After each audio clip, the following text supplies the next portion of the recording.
American সাহিত্যের কথা উঠলেই একটা কবিতার নাম কিন্তু আসবেই, ওয়াল্ট হুইটম্যানের সং অফ মাইসেলফ। এটা এমন একটা লেখা যা পড়লে একই সাথে যেমন অনুপ্রেরণা পাওয়া যায়, তেমনি গভীর চিন্তাতেও ডুব দিতে হয়। তো চলুন আজ এই বিশাল কবিতার ভেতরের রহস্যগুলো এক এক করে খুলে দেখি। শুরুটাই দেখুন কি অসাধারণ আর ভাবনা জাগানো। কবি কিন্তু এখানে শুধু নিজের কথা বলছেন না, খেয়াল করে দেখুন তিনি বলছেন, আমার প্রতিটি পরমাণু তোমারও।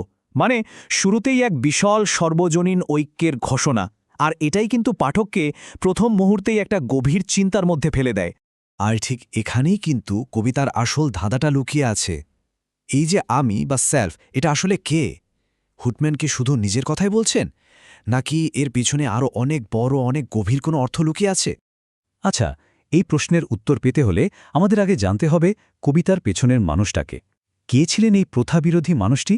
Walt Whitman. দেখুন, ওয়াল্ট হুইটম্যান কিন্তু শুধু একজন কবি ছিলেন না, তিনি একাধারে ছিলেন সাংবাদিক, একজন চিন্তাবিদ আর আমেরিকান গৃহযুদ্ধের সময় হাসপাতালের একজন ভলেন্টিয়ার নার্স। আর মানুষের কষ্ট, মৃত্যু আর বেঁচে থাকার লড়াইটা এত কাছ থেকে দেখা, এটাই তার কবিতাকে একটা সম্পূর্ণ অন্য মাত্রা দিয়েছিল। আসলে ওনার পুরো জীবনটাই ছিল যেন গতানুগতিক সব ধারণাকে চ্যালেঞ্জ করার একটা লম্বা সফর।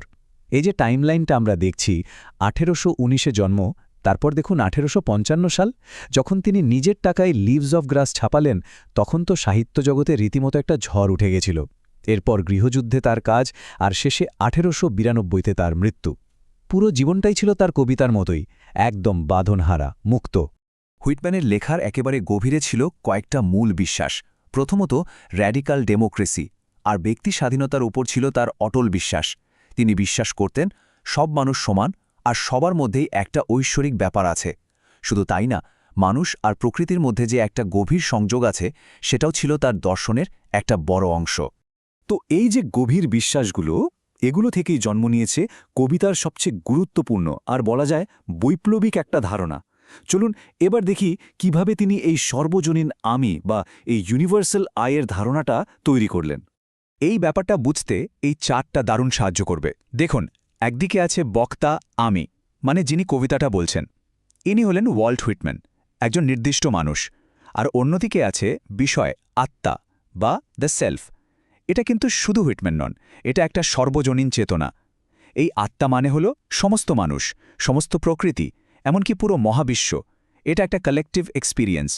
আর এই ধারণাটাই ফুটে উঠেছে হুইটম্যানের এই বিখ্যাত লাইনে। তিনি বলছেন, আমি বিশাল, আমার মধ্যে বহু সত্তা বাস করে। মানে এই যে সর্বজনীন আত্মা, এটা এতটাই বড় যে এর মধ্যে মানবজাতির সমস্ত অভিজ্ঞতা, ভালো মন্দ, সব বৈপরীত্য, সব কিছুই একসাথে থাকতে পারে। কবিতার এই মূল ধারণাটা থেকেই আরও কয়েকটা খুব শক্তিশালী থিম বেরিয়ে আসে। আর এই থিমগুলো সবকিছুকে যেন একটা সুতোয় বেঁধে ফেলে। ঐক্যের এই দর্শনটা হুইটম্যান শুরুই করছেন শরীর আর আত্মাকে সমানভাবে উদযাপন করে।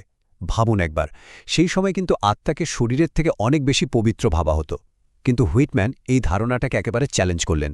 তিনি বললেন, একটা আরেকটার থেকে কম গুরুত্বপূর্ণ নয়, দুটো মিলেই আসে পূর্ণতা। আসলে হুইটম্যানের দর্শনে কোনো ধরনের উঁচু নিচু বা বিভেদ খুঁজে পাওয়া মুশকিল। শরীর আর আত্মা যেমন সমান, তেমনি জাগতিক পৃথিবী আর আধ্যাত্মিক জগৎ, এগুলো আলাদা কিছু নয়।